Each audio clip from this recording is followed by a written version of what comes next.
একটা আসারে আমার iPhone 15 pro ম্যাক্সটা পুরো গুঁড়া গুঁড়া হয়ে গেল। রুমান বেশ কিছুদিন যাবতই বলতেছিল আমার হাতের পাওয়ার নাকি কমে আসতেছে, এই কারণে হাতের পাওয়ার টেস্ট করার জন্য আইফোনটাকে একটা আসার দিলাম। এই দেখেন আমার আইফোনের অবস্থা। তাহলে বিষয়টা কি দাঁড়ালো, আমার হাতে এখনো অনেক পাওয়ার রয়েছে। তো যাই হোক এভরিওয়ান, আসলে আইফোন 15 প্রো ম্যাক্স এটা আমার একটা স্বপ্ন ছিল, আর সেই স্বপ্নটাই ভেঙে চুরমার হয়ে গেল। একটা কথা আছে, যে ব্যক্তি তার নিজের রাগকে কন্ট্রোল করতে না পারে তার থেকে বড় কপাল পোড়া আর নাই।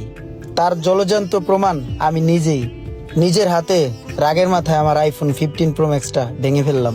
তাই তো মানুষ একটা কথা বলে, রেগে গেলেন তো হেরে গেলেন, আর তাই আমি আজ রেগে গিয়ে হেরে গেলাম।